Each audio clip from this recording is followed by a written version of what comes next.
And welcome to tomorrow. My name is Jamie Higginbotham. We've got an action-packed episode for you today, and a whole bunch of people joining us. I've got a Zach. By the way, before we go into additional introductions, Zach, you are about to move down to Florida. Can we take a peek at Zach's background? Zach, what you've got? You got a Falcon Heavy, uh, a baseball? Is that a baseball? A moon, little moon Um, thing. sure, I wanted to baseball be man. something still on the shelf, so I figured we'll leave a little moon, a little dragon, because it has a knot that I can't get out of it. It almost looks like an Epcot ball as a nod to where you're going. Ooh, I'm excited. He will be joining me down here in Florida. So I'm really excited for Zach. So everyone wish Zach a happy trip down to Florida and then a little adventure across the United States, it sounds like. So Yeah, just 2,000 miles to actually get to Florida after a it's 5-hour flight. it's fine. It's fine. It's fine. I'm excited to see. Do you have a plan what you're going to do with your new background? Are you going to do something similar to what you've got already? But To start, yes. Biggest thing is my grandparents are being legendary and are driving down next month. So everything that I ooh, can't fit in suitcases on this journey down will be coming down a month later. Like these, they're 5 feet tall. They don't fit in suitcases, and I'm not sure I trust an airline with it anyways. So yeah, they're gonna be driving a bunch of stuff down. Um, t- there'll be a set like this, and then there will be other sets. oh, you're going to have a rotating set. There's 3 or 4 in works right now. So Okay. depending on the All right. show, there'll be different sets. So I'm we'll we'll, excited. we'll I'm have excited. to Well, brainstorm some things. tomorrow is donating to the cause. So when you come down here, we both have to be here at the same time, which might be a little tricky because I travel more than you. But So next year, yeah, no, no, well, hopefully not. But I am leaving on Monday. I do leave Florida on Monday. We also have a Ryan Caton. Ryan, where are your rockets? Um, in space. You're yeah. well, you got there somehow. Uh, I don't know. I don't know where they're gone. Fair enough. We've got a Jared Head also joining us. Jared, do you have books behind you, or? I love Oh some no, books you've and got. things. Stealth? It's like family things, but I have some of my father's finest Ooh, work here. That's So cool. let me That's tell you. cool. So yeah, I got Can real you tell us? recognized real. So what's up? Can you tell us? You said let me tell you, but can you? Well, this is one. There was there was other things he worked on, but he would always say you'll find out in 40 years. So but All right. this is one of the things I do know that he did do. So this is moderately his fault. So We and I'll put also that back have up there. we have a Duta joining us, punching the show. Dutta, what is in? You just have computer shenanigans. Do we need to? Is that a bus? I'll, Okay. no, no, it's a Jeep, but I do have rockets. Is that Atlantis? It's Ooh, Discovery. nice rockets. Oh, Why would I have Atlantis? That's not the greatest shuttle. Best orbiter ever. No, get it No, away. Get off the no, screen. Get off the no, screen. no. And Does finally, the we've Jeep got work? no. Yes, it does. Then it's Yes, not a it real does. model. Then it's not a real model. Does it fall It apart? drives. Oh wow! No, it Articulated drives. Already falling suspension. apart? If It it's drives. not falling apart, it's not a real model. That's all I'm saying. And Okay. finally, we've got an air. I'm just taking forever to get through the introductions. The Airveil. What do you have behind us? We've got a Hello. Falcon 9, a. Saturn V and Starship. So there's which way am Oh, I almost got it. Saturn V with the moon, and Starship with Mars. I see what you did there. I love it. I love it. Absolutely. All right, let's go ahead and get started. I think I buried the lead because actually we were let into the Blue Origin factory, but let's put a pin in that just for a moment.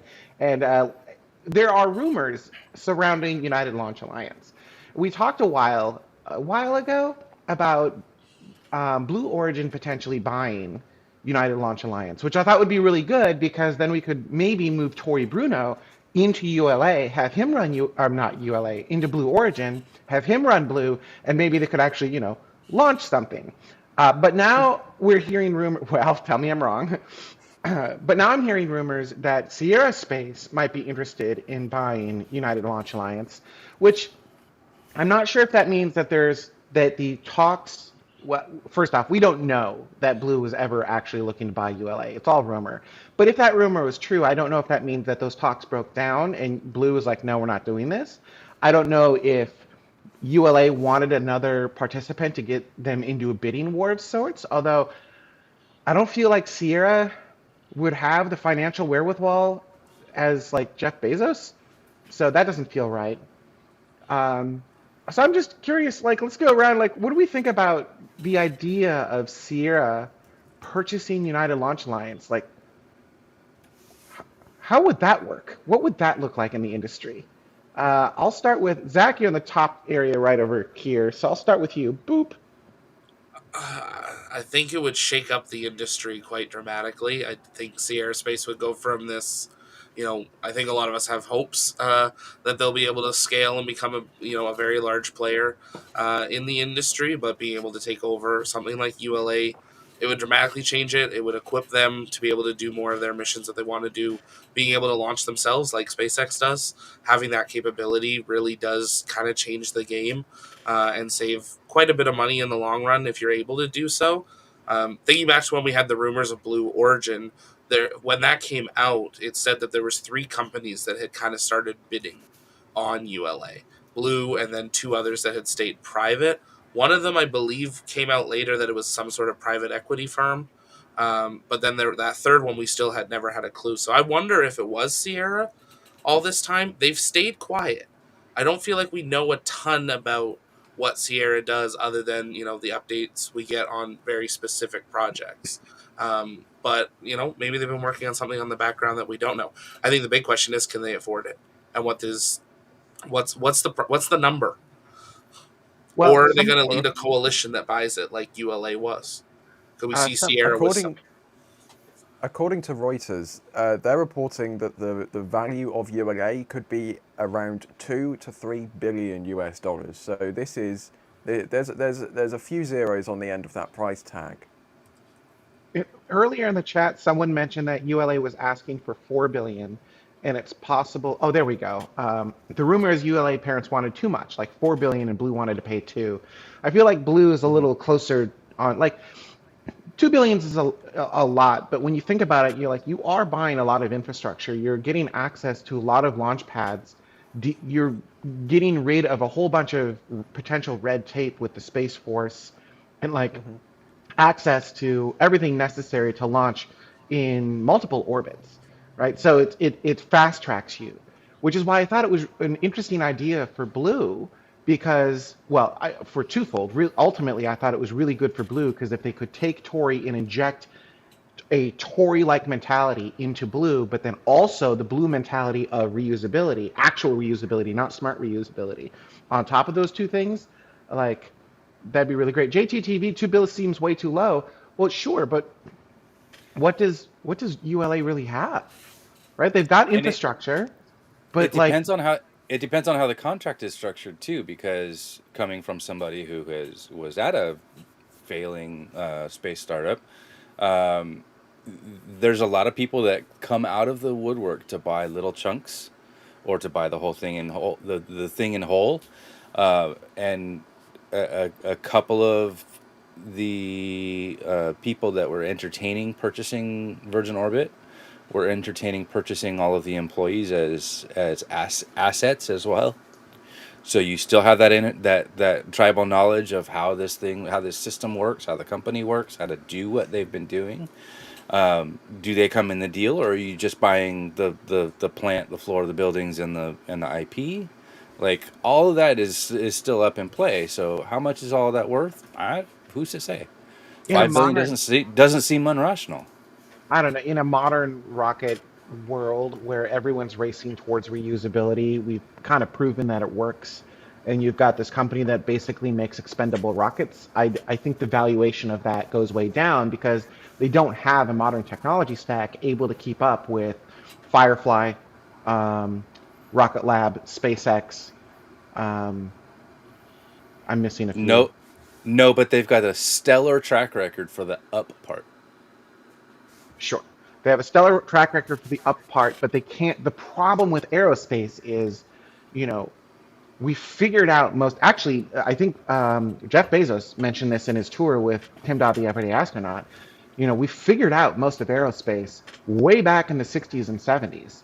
What we didn't figure out was how to make it actually financially sustainable. And that's the job of aerospace companies now. ULA knows the up part. They figured out the stuff that's done in the 60s and 70s, but they actually made it financially viable? If they're throwing away their rockets every time, how can they compete in 5 to 10 years? And so if you're looking to buy an entity like this, yeah, ULA's value is government contracts, but again, those could start moving to competitors because they have to build a whole new rocket every time. And I think we're gonna move from this mentality where reusable rockets are scary and unknown to, well, it's flight proven. So like we know what this rocket can do. We have a really good understanding of how it's going to perform, but your brand new rocket that you haven't built before, like that's scary and new. I don't know, maybe not. 2 billion doesn't seem unreasonable.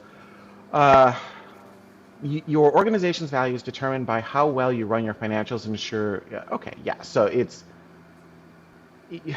yes, but it is also your product as well, right? So it's not just your financials and bookkeeping, that's part of it, but it is also like, do you have a sustainable product that the market wants? And that's what investors are going to look at, right? Not just are your books good, like, oh, that's a cheap shot that I'm not going to take, but I'm tempted. But yeah, you actually have to have a viable product. Ryan, what do you think? Blue, Sierra, like what makes sense to you? What do you think's going on here? All of these companies are linked. You know, we have the rumors from before of Blue wanting to buy ULA. We now have rumors of Sierra Space wanting to buy ULA. I'm just flicking through different pages here. You know, Orbital Reef, Sierra and Blue, that was going to be a thing. It might still be a thing, I'm not too sure. But it's a triangle. These three companies, it's a triangle. They're all related in some way, shape or form. So I wasn't expecting Sierra Space to be a bidder for ULA. It would, like Zach was saying, it would make, perfect sense to have your own rocket, to launch your own space plane that you then control the entire chain. That makes sense. SpaceX has proven that works. It's just a bit unexpected to me. I don't know if I should have seen this coming, but I didn't see it coming. So I don't know if that says more about me or more about Sierra Space. I don't know. But it would be surprising, but it also would make sense to me.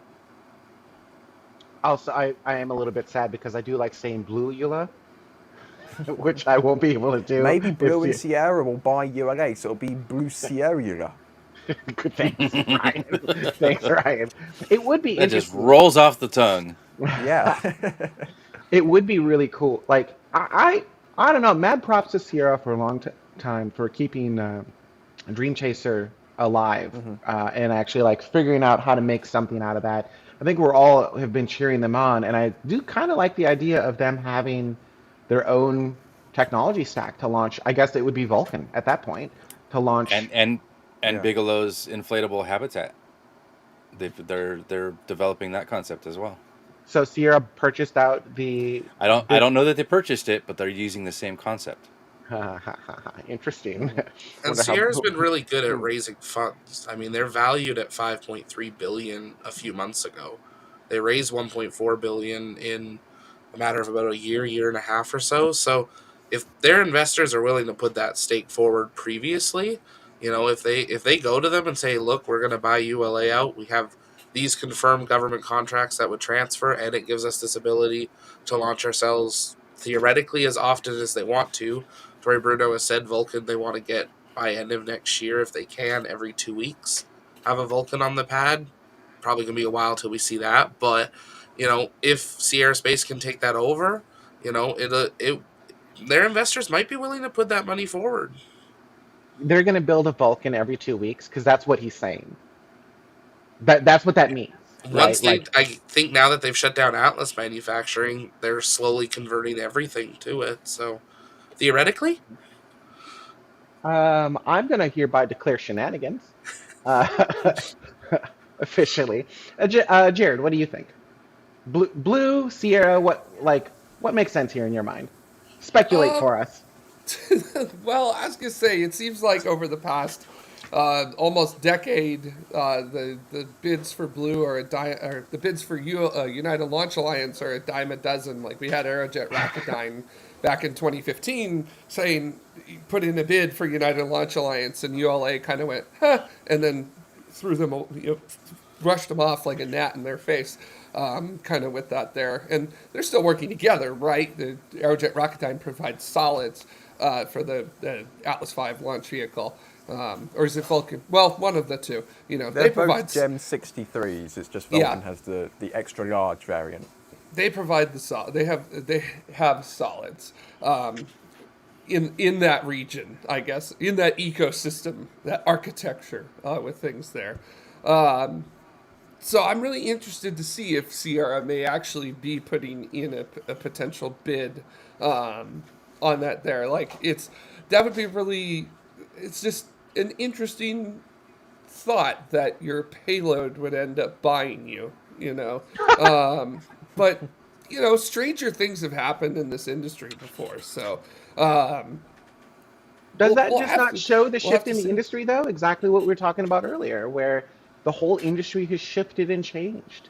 The impossible thing of relanding rockets is now possible, and it's like, oh my gosh, like we can dramatically reduce the cost of these things, and like everything changed. The value did that not change the value of what ULA is doing? Or maybe I'm oversimplifying this.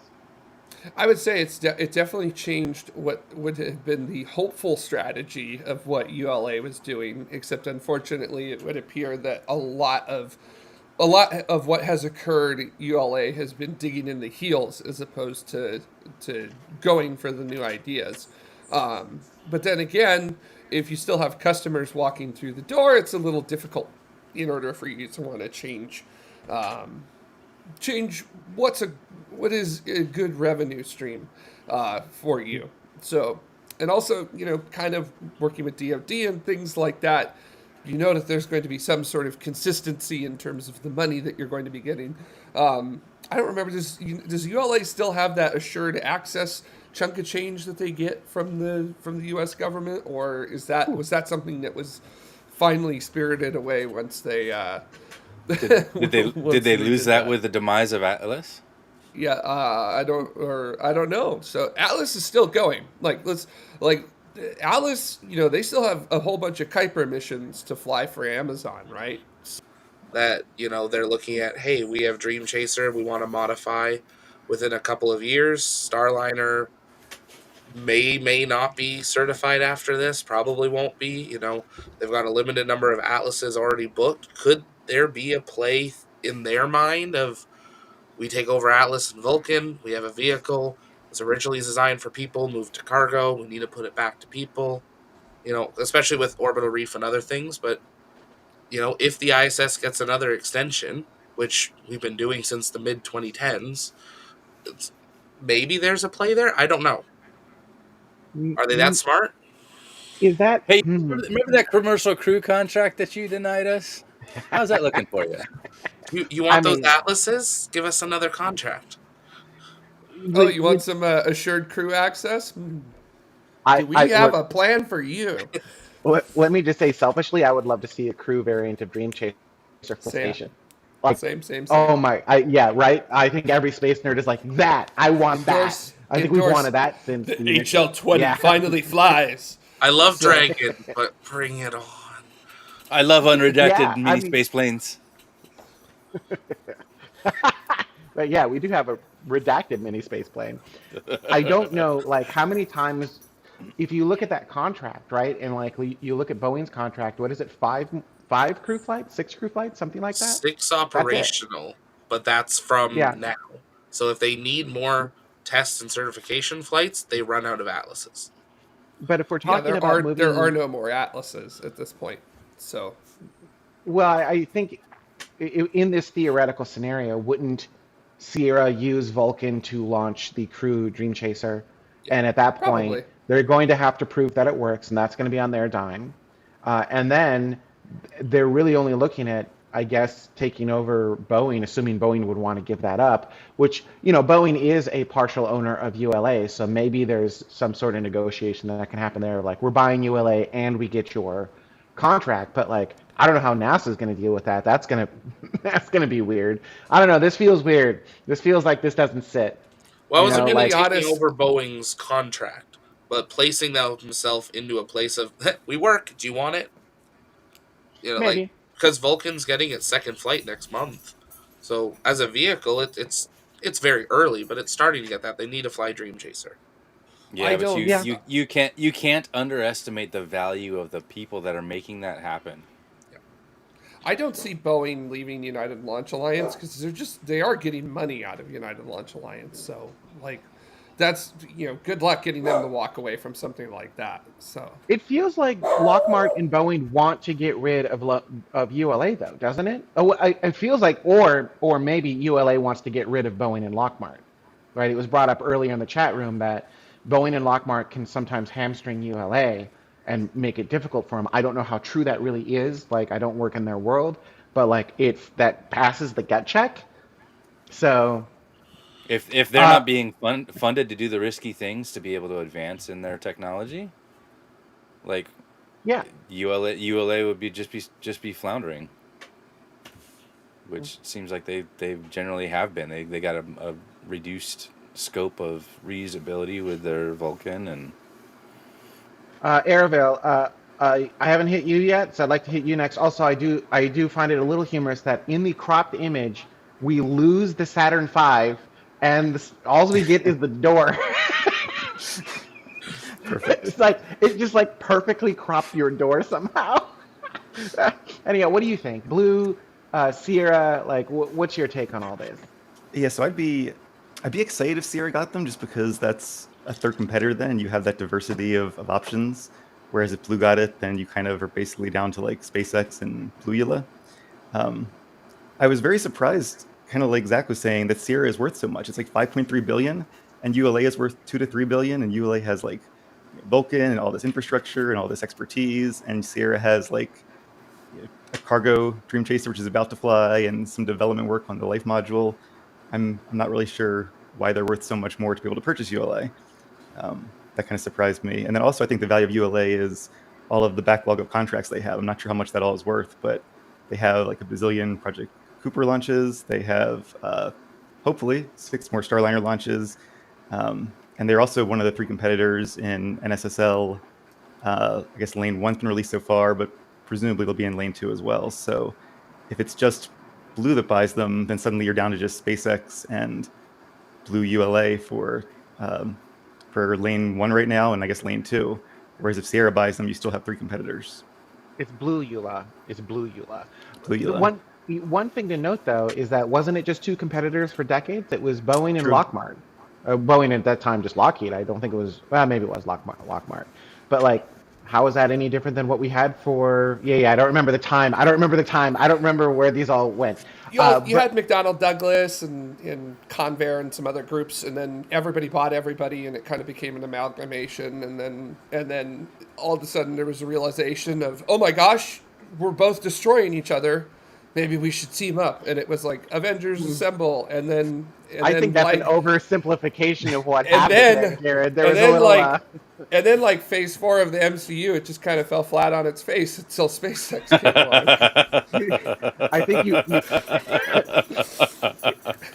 I think you just skipped over the espionage part or the industrial espionage or whatever that's called. We don't talk about we that don't talk part. about that. Okay, yeah, okay, got it. Yeah, So- there's some We're weird all stuff friends behind and the we've fu- all held hands for solo kumbaya, my friends. right. Industrial Everyone loved everyone. It was great. Kumbaya. No one IP, sued anyone kumbaya. Oh, sorry. Understanding why they would be valued at valued so high. Take a quick look at their website, and they show their cargo Dream Chaser, their commercial space stations, their That's pretty life cool, habitat, though. Come on, and how which they awesome is which that? which they've done a number of burst tests on, and they're freaking amazing.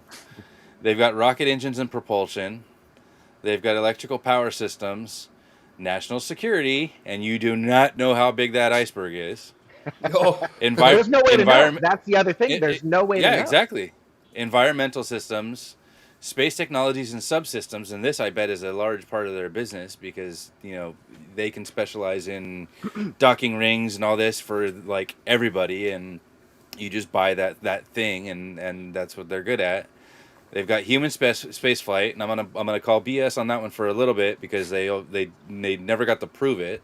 So that is a thing that they're interested in. It's not something that they're actually providing. And then they've got this microgravity platform, which is obviously the what they expect to do with their life habitat, et cetera, and their human space flight. And they're saying 1.7 billion, but we've heard as much as 5.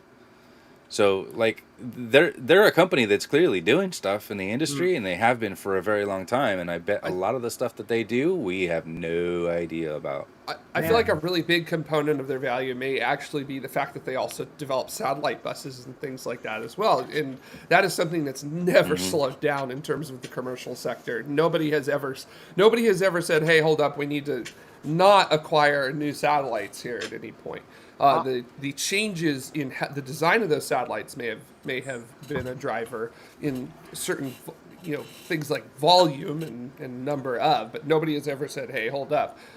So I don't want to necessarily say building satellites is like building tires for cars. Everybody always needs them, but it's a very profitable, very valuable business to have. That's why you'll see companies like Rocket Lab say, "Hey, let's go ahead and build the bus because we can go ahead and snatch that from other companies as well." Yeah, rockets and launch are sexy, but that's not where all the money is. It's all the other stuff. Yeah, that's exactly correct. And that might be why like, first off, I'm starting to realize a couple things. First, I thought I buried the lead inadvertently by not talking about the Tim Dodd the Everyday Astronaut tour of Blue Origin at the front of this episode, because that was super interesting. But I'm starting to realize maybe I didn't. I always thought the sleeping giant was blue. And like once they hit, like it's going to be like, oh, where did they come from, sort of thing, even though they've been around longer than SpaceX. But it's going to be this like this. I've long believed there's going to be this wall where all of a sudden it feels like out of nowhere, it just, oh my goodness, and this whole new technology stack comes. But like, man, maybe I'm wrong. Maybe it's Sierra. Maybe it's both. There's a lot of companies that are privately owned, so we don't get the shareholder information and the shareholder meetings about their value and all that. That, to be honest, like came out of the woodwork when VO went up for sale. Like, who really? You think they think they've got the money to buy up? Like, there's so much in their business that we don't know about, that they don't talk about, that is government contracts they can't talk about. So a lot of these companies, you have no idea how actually big they are. Like, and Sierra is one of them because they've got so much in government and military and. But going over their website like you just did, doesn't it feel like they've got a plan there, right? Like, Yeah. look at what they're doing. They've got and if they do buy ULA, now they will have a launch platform, a habitat platform. They just need to finish up their crew module, reusable crew module platform. Like, and whoa, and more government contracts. Right. Like all of a sudden, like these pieces, it's like you kind of, at least for me, I always viewed Sierra Space as like Dream Chaser, right? Like we thought that's all they did. Right. And now I'm starting to go, oh, they have like they could create an entire ecosystem in space, right? Like you look at Blue Origin's cislunar economy, they may have like a Leo economy that they're working on. And you like now I'm starting to understand where that, like, it's because it's like vast, right? So they are vast. They are also a bit Boeing, right? Because they've got a cargo module, at least, that they're working on. But it started as a crew module. They've got, if I remember right, you said satellite platforms. They've got DoD contracts. Like, whoa, they've got a lot. Like, they got a lot. And if they add a launcher to their thing, they got a lot of this stuff figured out already, potentially. We don't need your stinking ISS. Yeah, I was going to say, just looking at some of the things that Sierra Space has recently done that are not Dream Chaser related, besides the really big funding rounds, they got a $740 million deal with DoD to produce the next generation missile tracking satellite network for them. And in addition to that as well, they're beginning to develop a system for on-orbit servicing of vehicles as well. And the DoD's pushing that for them as well. And let me tell you, that DoD money, it's pretty good stuff. That's definitely some of the gold bars of aerospace that are nice to have with that there. So, man, a lot of people are in our chat are saying maybe Sierra Space is the real dark horse of aerospace, and I'm starting to think that. I really am. I think all the red yarn on the wall with all the photos is starting to come together with it here. And like Space Mike says, it's not just the rockets and the intellectual property. They get launch pads, they get manufacturing facilities, they get infrastructure, they get fuel tanks and nitrogen systems and helium, all that stuff that ULA uses. Here's the thing, though. This is the part that doesn't make sense to me. Expendable rockets are fundamentally a dead technology platform. Like, I know that's overly dramatic, but I think it's true. And if they buy ULA, they get the manufacturing, they get the pads, but I don't see a future with Vulcan. I really don't. Like, okay, cool, they're going to build one every 2 weeks. If we're talking about, look at what Sierra had on their website. They had effectively a space module that you can go up and inflate, and now you've got a habitat that stays up there. Like, you build it once and you got this habitat. They've got a reusable cargo vessel. They've got a reusable crew vessel that they're working on. They've got a pin in that for now. A lot of their technology is reusable, and then they want to buy an expendable rocket? Well, the idea of Vulcan's reusability when that was on the table, because it is one of those things as to both, was it actually reusable to begin with, and two, is it really still is it even still in the kitchen to be served? Everyone does this whole helicopter thing, like, oh, I'm going to grab it with a helicopter, and everyone stops as soon as they start. Right? Not necessarily that. I'm talking more about the inflatable inflatable accelerator, which I just want to point out that United Launch Alliance did fly that on a mission towards the final Atlas V from Vandenberg. They did fly an inflatable decelerator. They decelerated it from orbital velocity, and it did exactly what it needed to do. So we know that works. So I look at Sierra Space as having inflatable technology that appears to be pretty mature. And then also they have a reusable system that they're getting ready to go that looks pretty mature as well. So if they were to buy United Launch Alliance and you get Vulcan with that, they've got an inflatable system. They've got a reusable system. Maybe. They don't have a use. Okay. With Blue Origin's engines. Well, okay. Oh, I mean... We're just dumping the Lego set of aerospace out and seeing what we can make. You know what feels like what a better buy? What if Sierra buy? buys Blue, or Sierra buys ULA, and then Blue says we're not selling you any more engines? Well, what feels like a better purchase is for Blue to buy Sierra, because then they would be fast-tracked on a infrastructure that could be at the moon, right? Like, that would fast-track their cislunar economy. Potentially, assuming the technology is far enough along, but it sounds like it kind of is. That would get them, a reusable space plane, pretty far along in development. They would get them a reusable rocket, get them a reusable architecture. Look, man, you're not creating new economies if you're throwing your rocket away every time. You just aren't. If it costs you $100 million just in hardware to get up to orbit every time, no. Just hard no, right? Doesn't pass the gut check. Not saying that that's a thing, but wouldn't that be cool? Blue Sierra, yeah. Right? Think about that for a moment. I just don't see a huge value in ULA today. I think they did not skate to where the puck was, right? They just didn't. They built another expendable rocket. At least in my opinion, to commercial customers. I've just been looking through Next Spaceflight. The only commercial customer that ULA has for Vulcan that they've announced is Project Kuiper. Every other mission, unless I've missed one, every other mission stems back to the US government, whether that be through the Department of Defense, the Space Force, or NASA. Or I'm talking about Dream Chaser, which is a NASA mission. So their rocket seems to be kind of perfectly designed to fulfill US government contracts, which is kind of the entire point of ULA's existence to this point.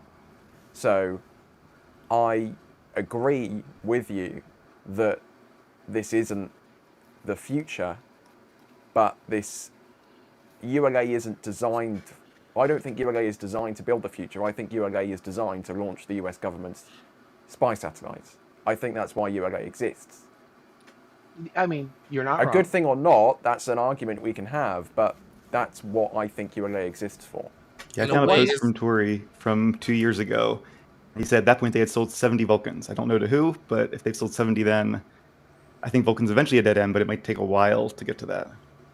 when I was just looking that up with the finances of it, in 2023, Boeing reported that their stake in ULA from 2019 it was 770 million. It was down to 582, which if you mathed it out, brought ULA valuation only 1.2 billion.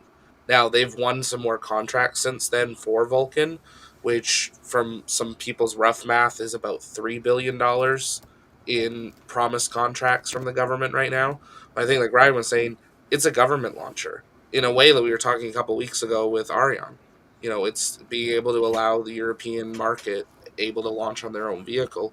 Is this kind of the US's version of that? That it's not a commercial vehicle, it's a government vehicle. But okay, I get that, and I think you guys are right in that this is not it's not like it's going to stop tomorrow, right? It's got maybe 5 years, 6 years, 5 to 10 years worth of life in it. But and when I say that, I mean the company, not just the rocket, right? Because unless they drastically change course. And the reason I say that is what happens when Blue starts flying? What happens when these other reusable rocket companies start flying? To Ryan's point, they are very well optimized for DoD payloads, but Blue could do the same thing. SpaceX could do the same thing. We could end up with 3 or 4 competitors on the market that can all launch DoD payloads. And now, how does ULA compete?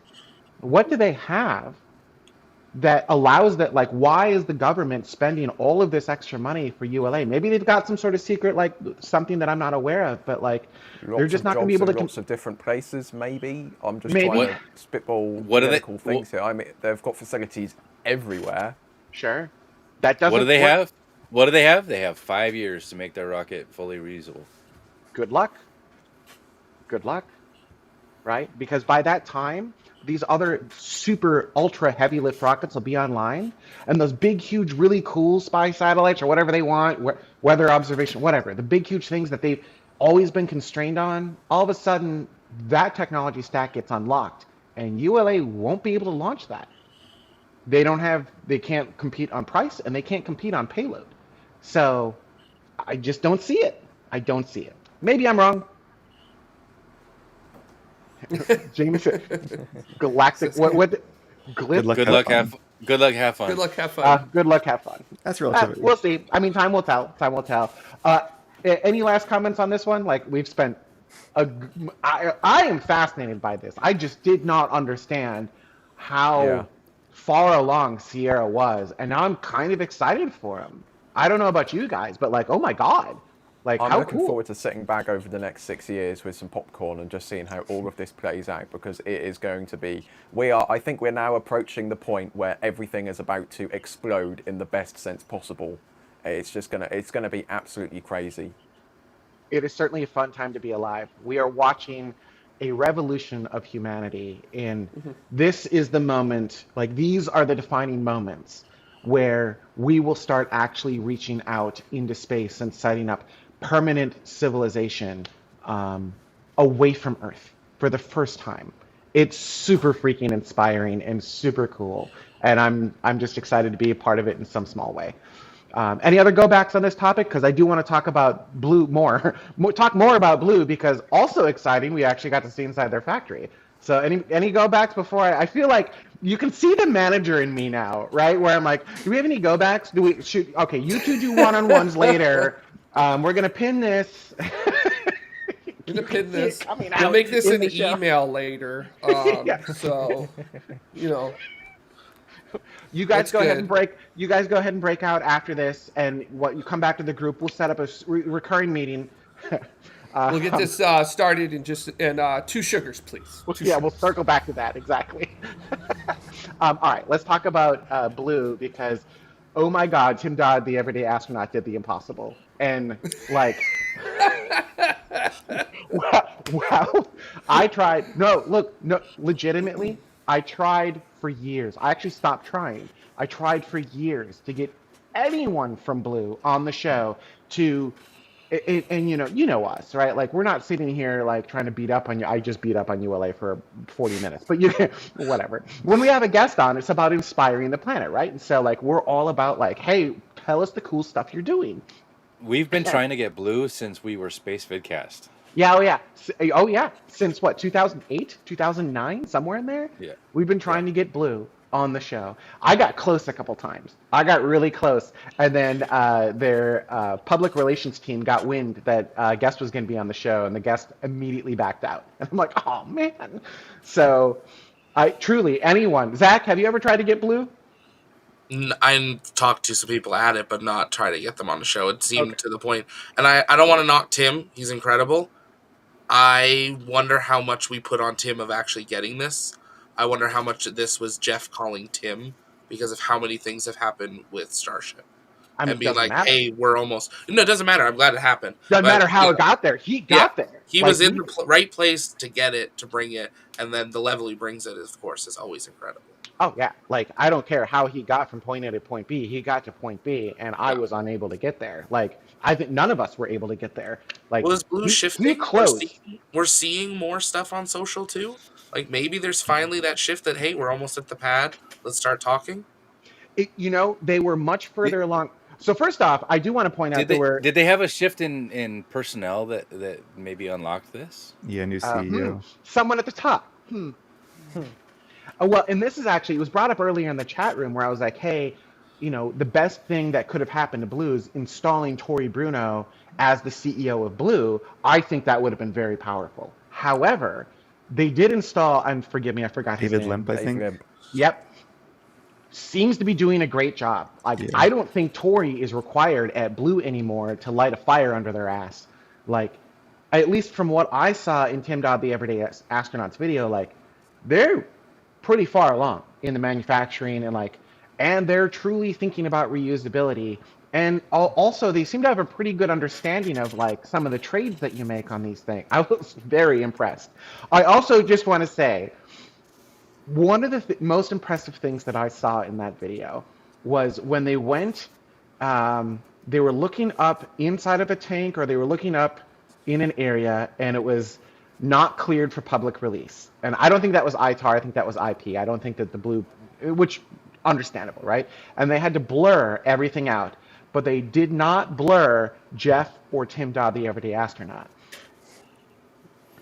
The team that did that, kudos to that team. They did such a great job with that, because we got to continue to hear the conversation, but we could, the interstage. I think it was probably, they probably, my theory is they didn't want to see us how they're doing the actuation of those fins, because that's hard. They've got some chunky motors in there they want to keep secret, probably. Yeah, exactly. And like I said, I don't think it's ITAR or EAR. I think that's like IP. So I would say that they have to be this far along because they employ 11,000 people in 11 different locations, and they've been around since September of 2000. They better be this far along. They've got a ready-to-go launch pad. See, man, I do... Sierra might be a sleeping giant, but I'm not convinced that Blue isn't either. Like, I think once they go, they're going to have... You're going to always learn something with your test vehicles, right? There are going to be assumptions that they made that are not true. And I think they're prepared for that. And then once they go, man, that rocket was huge. And it was like... It looked like that inner stage was pretty far along. It looked like their thrust puck was pretty far along, from what I could tell. Looked like they had circumferential friction stir welding. That stuff is hard, right? Like, that stuff's actually harder than it sounds. It sounds like they've got that. Like, I don't know, man. All I want to see is Elon's tweet to Jeff, "Welcome to the club." God. The billionaires playing with each other. Everyone here watched the video, right? I have not. Clips. What? Oh, boo. All right, boo. you have homework. You have two pieces of homework. The first thing you need to do is watch a Rocket Lab launch live. And the second thing you need to do, you really should watch this video. You will be impressed. You're like, whoa. Yeah, it's on my list. Okay. It's just it's a little long for my bedtime consumption. So I'm going to go around the room, and actually, JS Web Productions asks a question that I think is a very good question that we should ask everyone on the panel here, which is, when do you think New Glenn will launch, and do you think it will be successful? So let's go around and let's start backwards. Aravale, let's start with you. You saw the video. What were your takeaways? What did you think? Ready to go. Yeah, so kind of speaking of Rocket Lab, NASA just posted today, I think, that Escapade is now in Florida, and that I think is supposed to launch like this fall. So I wasn't too surprised. That is the mission for New Glenn. Right, exactly. So I wasn't too surprised to see they're this ready, because like if they're going to launch in this fall, they need to be this ready. It was definitely cool to see all the hardware. I'm excited for part 2. I don't know what part 2 is going to be, and it'll probably be more like the Launchpad tours, but I'm really hoping that we might get like some info on Blue Moon, because that's supposed to launch next year maybe. I don't think we're going to get any insight about like Blue Clipper or whatever their rumored secret projects are, but I kind of agree that they probably have a lot of stuff not in that video that we didn't get to see. So I think this is just the tip of the iceberg. When do you think it will? So when do you, the questions are, when do you think it will launch, and when? No, you did great. But then also, when do you think it will launch, and do you think it will be successful? And I think we're defining success here, because the first launch would be an experimental launch. We're defining success here as gathering data on the vehicle, not detonating on the pad. Okay. Right? Does everyone agree that would be a successful test flight? You can detonate anywhere but the pad. I'll comment more when you get to me. Okay. Yeah, I'm of two minds. We do have a real payload on this one, so I think your success needs to be that the debris field is clear of the launch pad. So I would agree. Hang on, I would agree. If the first flight has a real payload, then the only way to success is payload deployment in its. That's Mars the only mission. option. Payload in designated orbit. Yeah. Yeah. Like if it's a test article with a dummy payload, different story. But if it's a test article with real payload, you've moved the goalposts on your own. Yep. Yeah, I think your only success is successful payload deployment in targeted orbit. Yes. Okay, so based on that new criteria, whether the payload was able to get there on its own and pick up the slack for a vehicle, just successful orbit of the payload. Well, successful deployment of the payload in the targeted orbit. Right Yes. now, if the payload fails after that, not relevant. But like if it was dropped off. Like if the rocket had a little bit of a shortcoming, and the payload it was able to put it in was short, and the payload was able to get it the rest of the way to the target orbit, success. Yeah, as long as payload makes it to targeted orbit, or it was dropped in the appropriate targeted orbit. But if you were dropped in the appropriate targeted orbit and your payload immediately fails, it's still a success of the rocket. Correct. Okay, cool. So, all of that. Ground rules are important. Fucking nerds. Aravale, now that we have that established. Okay, so I think, when is it going to launch? I'll say, I don't know if this is the weekday or whatever, but December 7th. I'll just throw it out there. In terms of percentage, I think there's a 90% chance it doesn't blow up the launch pad, or the debris field clears the launch pad. I'll give it 65% chance of being successful, because I don't think they put a lot of time into this, and I don't think they would risk this payload unless they had some degree of confidence. So I'll say more likely than not they succeed. Landing, I'll give them like 20%. They have some experience with landing with New Shepard, but this is a very different story. All right, let's move to Jared Head. What are your thoughts on the video? What were your takeaways? And then same questions.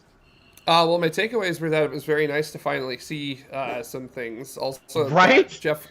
Also, that Jeff does have a passion for this and does care about what's going down. So that was very nice to see. That definitely fits in with the sort of one of the big indicators from folks like Jeff of, I read Gerard K. O'Neill's The High Frontier and it changed everything. Check mark on that. It definitely came through. Having read it myself, so I got the idea of what's going down. But New Glenn, well, it's got to work. And your launch window for this year for Mars, which is the payload that you're sending, is from October into November. So I think around early November there, I think first week of November is when it's going to fly. All right. So as to whether it'll be a success or not, that's we got to find out. But boy, it better work.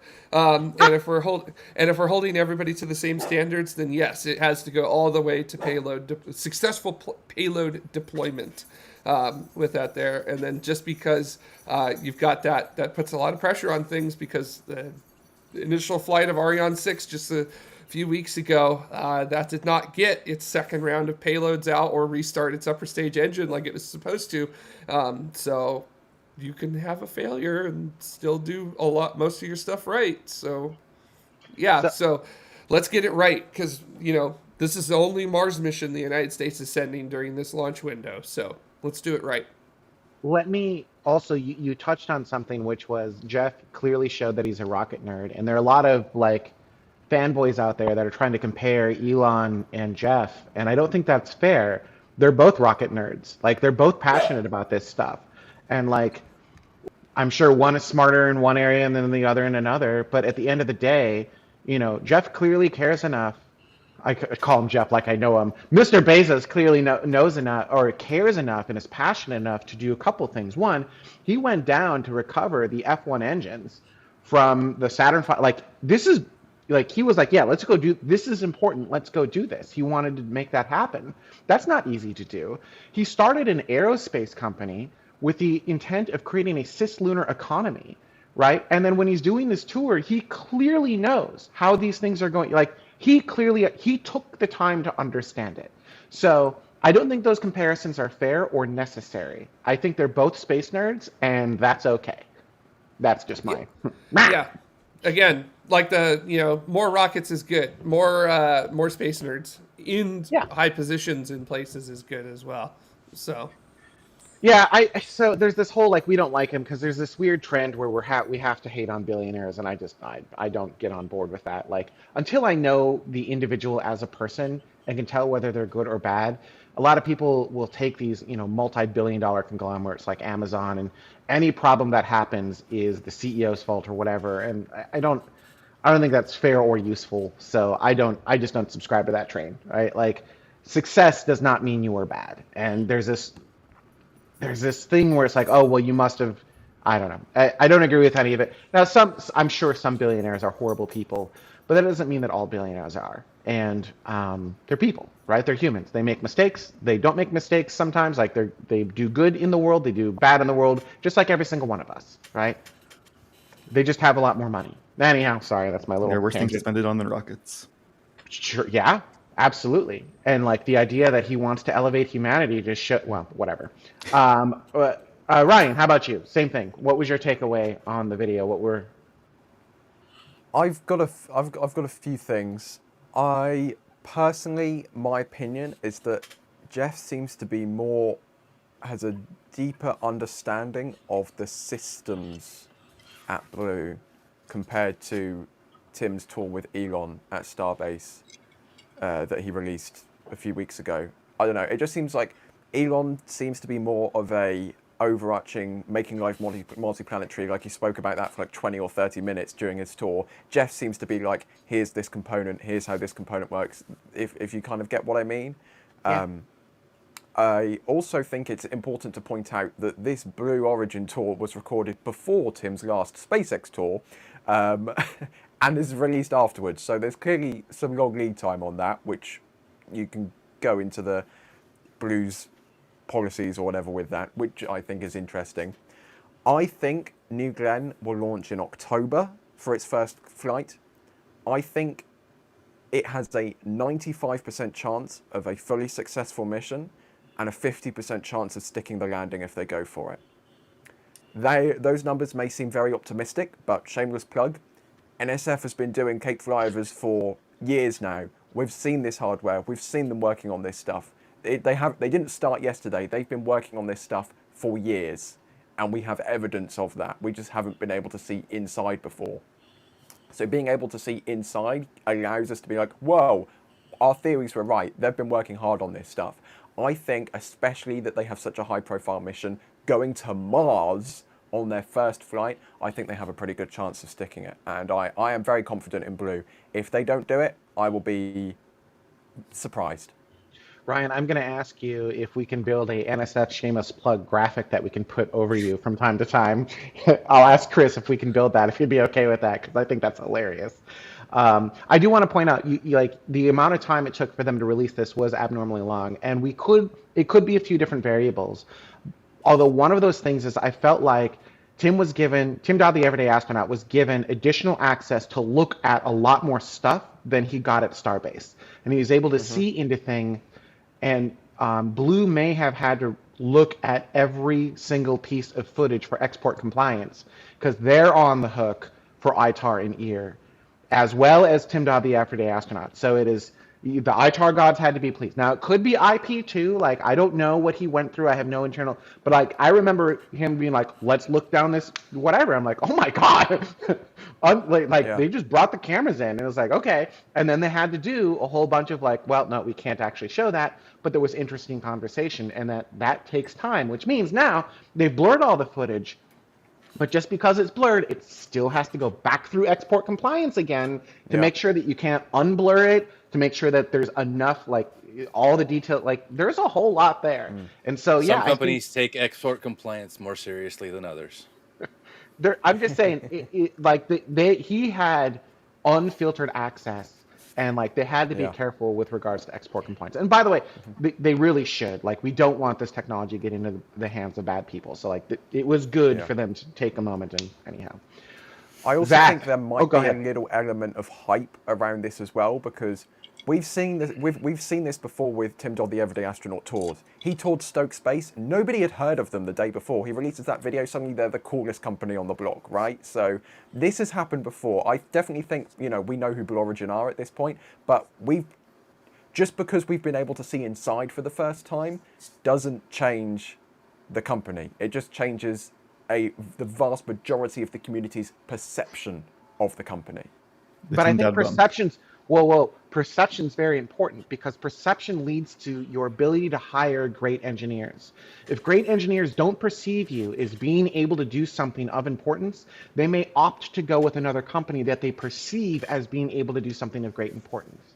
So if a great engineer looks at you and says, "Well, you've been around since 2000, you haven't launched anything into orbit. Why would I work here?" They may have lost a fantastic access to a fantastic amount of talent simply because they did not allow people inside to actually get excited about what they're doing. In my opinion, right? Like, so Well, they've got a launch date that's slated net September 2024. So PR hype prior to launch. maybe. I mean, they should. They Yeah. better. I fundamentally disagree with their PR strategy up till this point.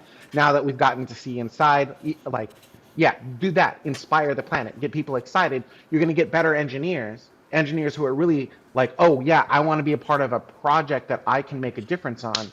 Like it makes a difference. I think it makes a difference, in my opinion. Zach. Oh, wait, hang on. Before we go to you, Zach, Mr. All Electric Car Lunacy did a super chat. Thank you very much. What are we making of that engineering stopping the tour to say this is better than other companies? What are we making of that engineering? Engineer. Uh, That one guy who stopped Jeff, I think. Is that? yeah, What he's I'm talking not about? sure. What are we making of that engineer stopping the tour to say this is better than I mean, I see. I understand. Engineer. Okay, got it. Uh,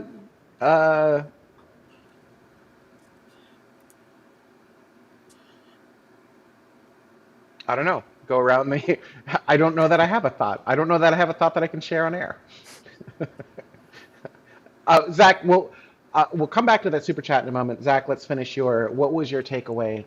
The show's going to run long, so members, our post show will be whatever. Yeah, I started it. I have not finished it yet. I've been busy doing other things, packing. So I've only seen the first little bit of it, but I've seen clips from it. Uh, I'll just You've got be a lot of honest. flights I coming have to up, be though, haven't you? careful what I say, just because of things that we know. All I'll say is it's launching this year. I think I'd agree with Ryan's guess. 95% chance that it does make to orbit, deploys its payload. I think the big question is, do they go for the recovery? Do they attempt it? Or do they just say, yes, we've got it? They're not happy and then scrap the recovery attempt and just dispose of it or not. I think if they go for recovery, 40-50% in there. They've got that history. They've got a little bit of history from New Shepard. It's a totally different beast of the vehicle, but they have had some experience that isn't hypothetical, that they have practically done something. I think being able to see into the factory finally publicly is huge. I don't think it's an issue saying we have had team inside a year ago. So it's very interesting seeing where they're at now compared to where they were a year ago. And they're a lot closer than people think. Yeah, it'll be hopefully a surprise and delight, and I think it's going to ramp up a lot faster than people think too. I hope so. I really do think once the floodgates open, it's going to be. I think it's going to be an initial flight and then a hold for a moment to capture data and improve, and then it's going to be. It's going to kind of like, just hockey stick up, right? Where, 2, 3, and then you're just going to closer and closer together. It's going to be amazing. Mr. All Electric Car Lunacy, I think, did clarify the whole point was like going towards recruiting. That I think I can't. So yeah, I do think that is a good recruiting tool. When you've got someone on your tour inside the thing that says it's amazing working here, that's that's a fantastic recruiting tool. Too bad that it took them until 2024, the end of 2024, to get people excited like that. Right? Well, and I know some fair, engineers it was that recorded in the first half of 2024. whatever. It was released in the back half of 2024. Like we didn't get to see this until the back half of 2024. So that's ultimately when, since 2000. Like this is the most access we've had. This is the most access most engineers have had. I just like whatever. I gotta say, This is Blue Origin's quinceañera year. there is definitely something to be said about the work environment, work-life balance, and other things like that, keeping your employees happy and other things. And I will say this: as slow and as quiet as Blue Origin often is, whenever I talk to anybody who has worked at Blue Origin, and some of us have mutual friends that work at Blue Origin, I've heard nothing but great things about working for them and how great it and how nice it is their working environment. So I think I would say they're one of the few aerospace companies that every person I've talked to has said that it's a fantastic environment. So, but take that as you will as well. So, so one person's fantastic environment may be someone else's hell. That's for sure. So. I know they have been flying a lot of their team also in from across the country, similarly kind of like SpaceX when they went, was it Warp 9 for Starship? Blue's been doing the same this year. I know multiple people that have been flown in 3-4 times before June this year that don't work on hardware, but work on other parts that are being brought in. So people are saying like they love working there. It's an amazing work thing, but they're feeling the pressure. It's starting. They're burning the oil 24/7, being ready for launch and ready for this test to make sure it's done right. Also good on that. That's what it takes. Like, not to sound terrible, but like that's what it takes. So good on them. Absolutely. And I'm excited for them, right? Like, let's go. That's an incredible looking launch pad. It's an incredible looking rocket. It's going, I don't know. I'm just really excited. The port looked really cool having a Falcon and a New Glenn. Yeah, that was, we are very over on time. This was a great conversation. Did everyone have fun this week? I hope you guys enjoyed it. I actually have really enjoyed these last 2 weeks. It's great with more people. But yeah, I think it's time to head into the member show. And my Minnesotan came out. And I want to thank all... the member show. Member show. Oh, yeah. Holy buckets. Jeez. I do want to say, having several friends that work there, I wish them nothing but the best. And I hope they get the success that they're looking for. Oh, yeah. I think, well, that's the other thing that a lot of people don't realize is that inside the aerospace community, we're actually a very small community.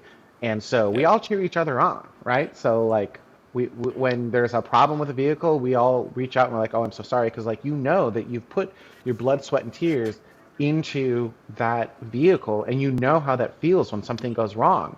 And when something goes right, you know that you put your blood, sweat, and tears in that vehicle. And you're like, congrats on you. Like, that is amazing. I know what that takes. Also, JS Web Productions, thank you for becoming a member. I really appreciate it. And we've got membership gifting. Christopher Healy? Christopher, gifted 5 memberships. So thank you so much. So those new 5 members will be able to go, look at this. This is great. Allows me to transition right into it. We'll be able to join our member show. We'll continue part of the conversation. For as little as $1 per month, which is apparently less than a cup of coffee at this point, you will be able to join our member show, help keep the shows going. And for, I think it's like $5 a month, you actually can start at ground support and get your name in the show. And there are different levels for your, for whatever works for you. If you're able to contribute more and you love these shows, please feel free. If you can't, whatever works for you. We appreciate all of our members who help to make the live shows of tomorrow happen. I am trying to expandinate the shows if I can. We'll see how that goes. I have to. It's painful. I got to move the LLC out of California or something. Like we'll see. Like I'm really excited to actually like bring back more elements to the show and bring it back. I'm gonna say to its former glory, but like do more than just a live show. So on that note, thank you everyone so much for watching. Our member show is up next. Hopefully everyone will be able to join us over there, and we will see you next week.